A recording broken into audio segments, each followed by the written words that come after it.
10.000 con Jesús, sacerdotes.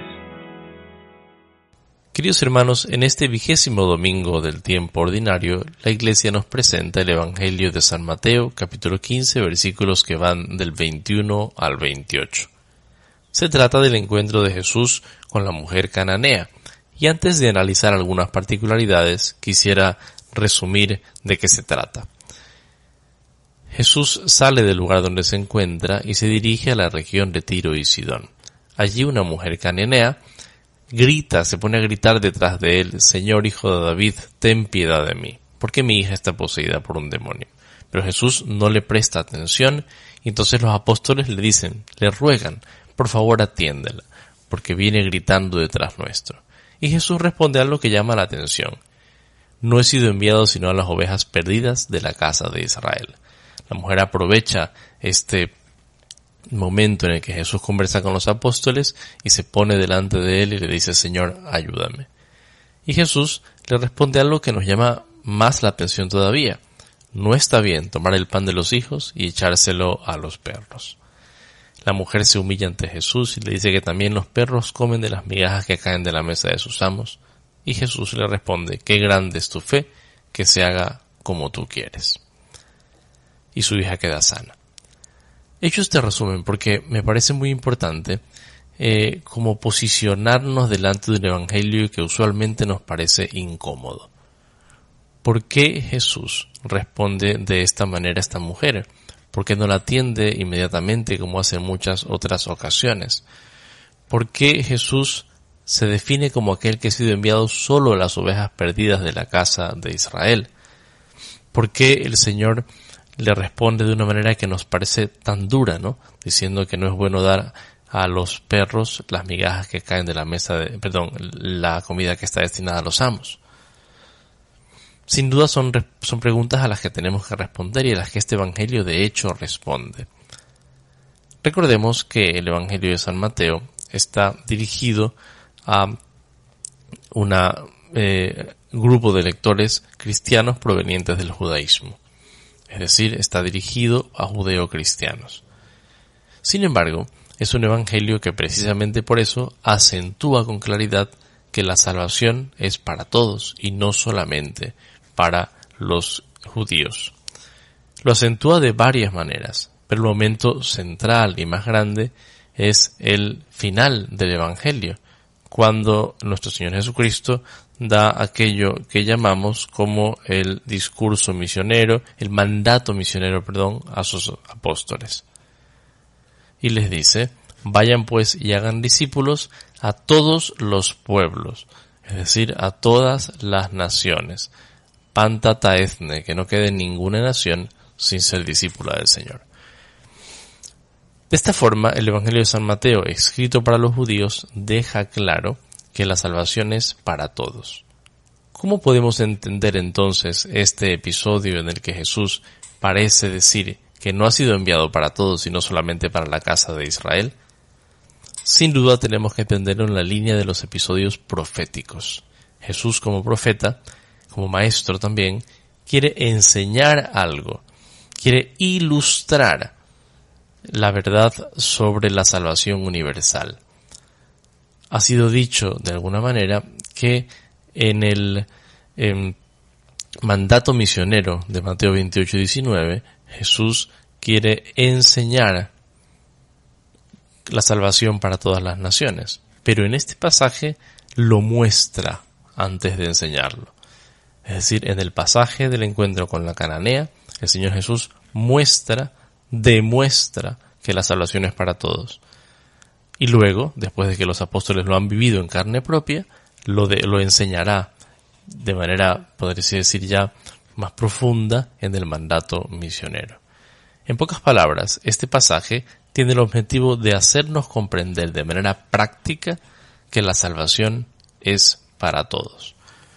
Vamos a tratar de expresarlo con una idea que puede reforzar.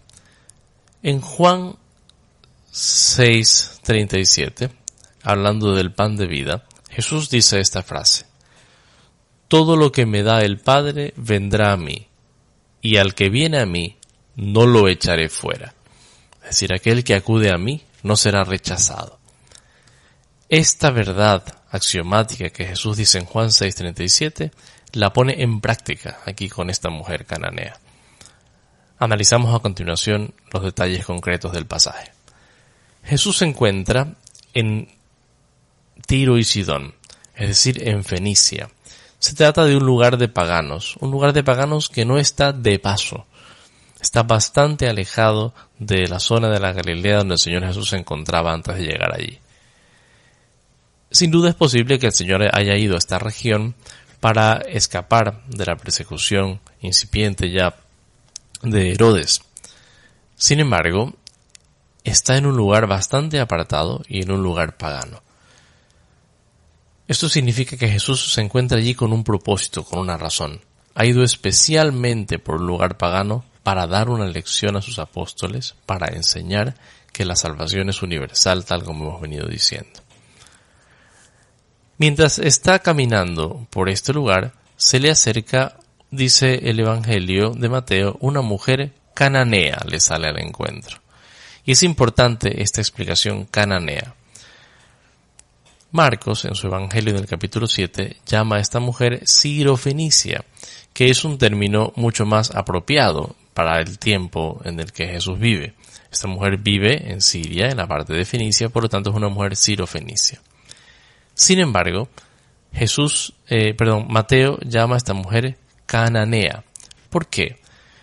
Porque la expresión cananeo es una expresión bíblica del Antiguo Testamento, en la cual a las personas de esta zona se las designa con un nombre que de por sí pasa a ser peyorativo, es un nombre negativo. Al decir mujer cananea, Mateo está diciendo vino una mujer pagana. O sea, en el Antiguo Testamento los cananeos son aquellos que hacen todo mal, aquellos que ocupan la tierra que luego Israel debe ocupar y que hacen las cosas mal, que están llenos de maldad, de supersticiones, que hacen sacrificios con sus hijos, o sea que no se comportan de manera adecuada hasta el punto de que Dios ha dado la orden de que sean arrasados de la tierra que ocupan para que esta tierra la ocupe Israel. Entonces se acerca una mujer así, una mujer cananea a hablar con Jesús. Y se pone a gritar. ¿Y qué grita? Es una mujer que proviene de una zona pagana, de una zona que en teoría está lejos de Dios, pero grita una frase de mucha fe y una frase para nosotros muy importante porque la seguimos utilizando a diario. Eleison me, Kyrie. Señor, llama a Jesús Señor. Eleison me, hazme misericordia, ten misericordia de mí. Es prácticamente Kyrie eleison, nuestra manera de dirigirnos al Señor a diario, pidiéndole misericordia. Señor, ten misericordia de mí, compadécete de mí. Y no solo le llama compadécete, Señor, sino que le llama Hijo de David. Señor, Hijo de David, ten piedad de mí.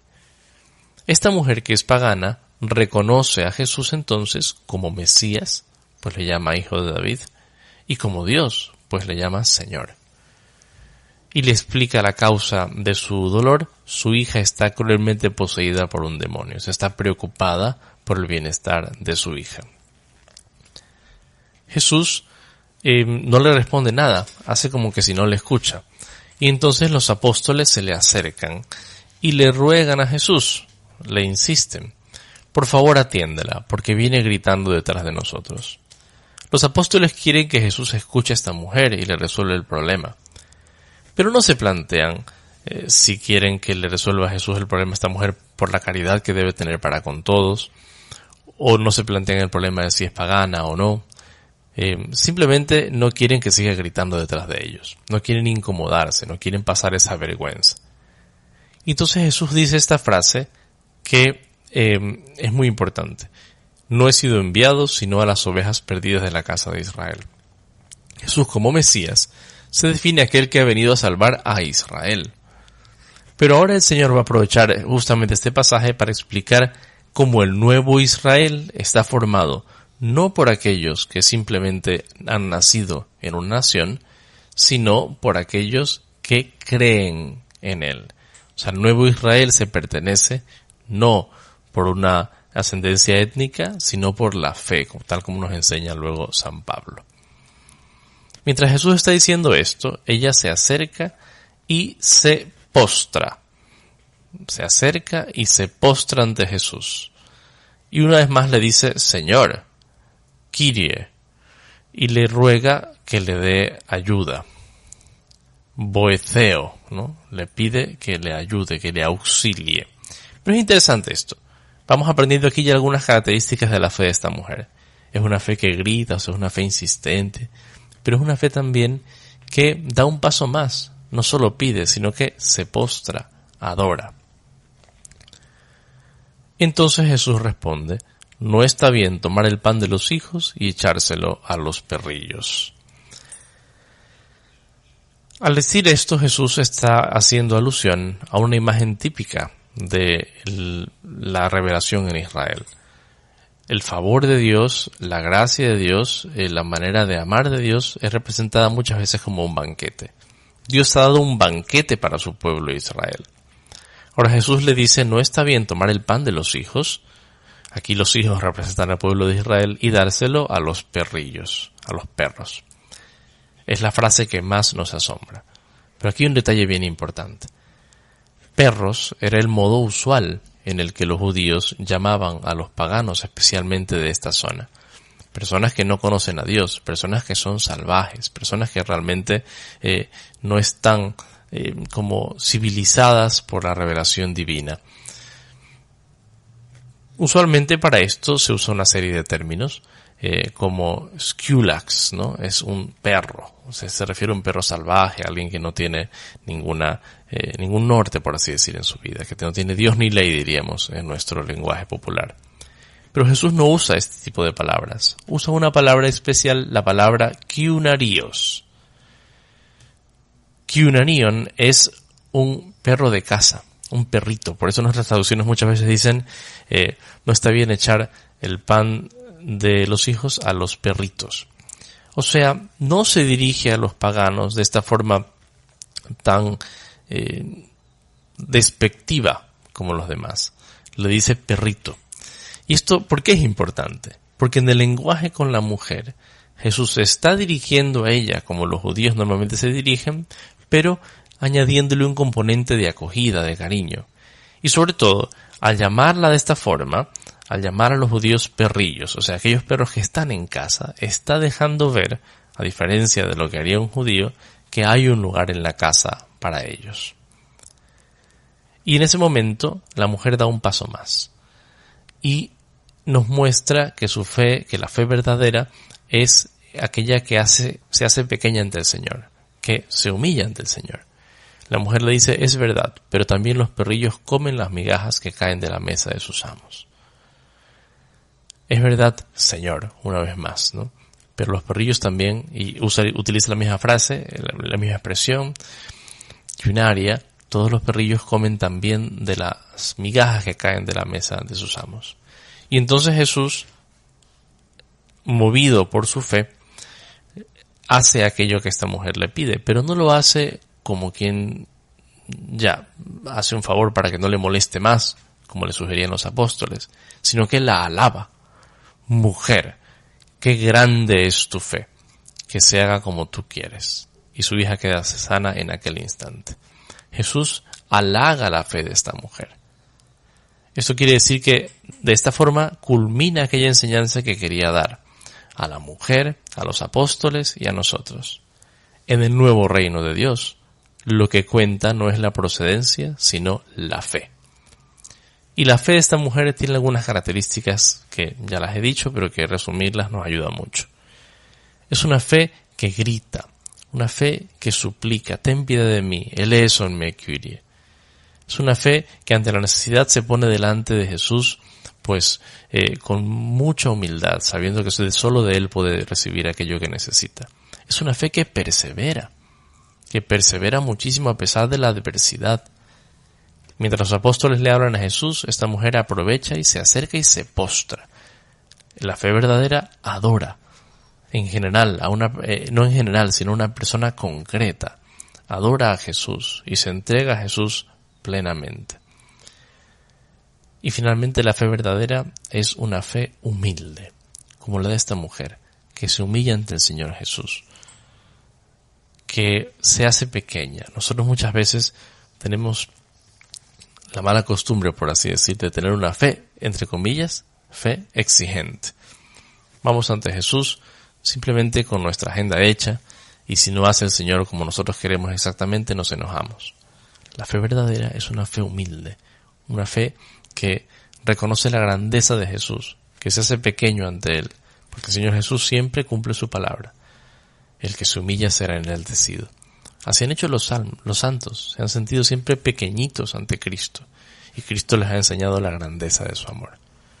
Que nos decidamos pues a tener una fe grande como la de esta mujer, y recordemos que pertenecemos al reino de Dios, no simplemente por nuestra procedencia, no solo porque hemos sido bautizados, no solo porque somos parte de un grupo, porque somos catequistas o incluso sacerdotes.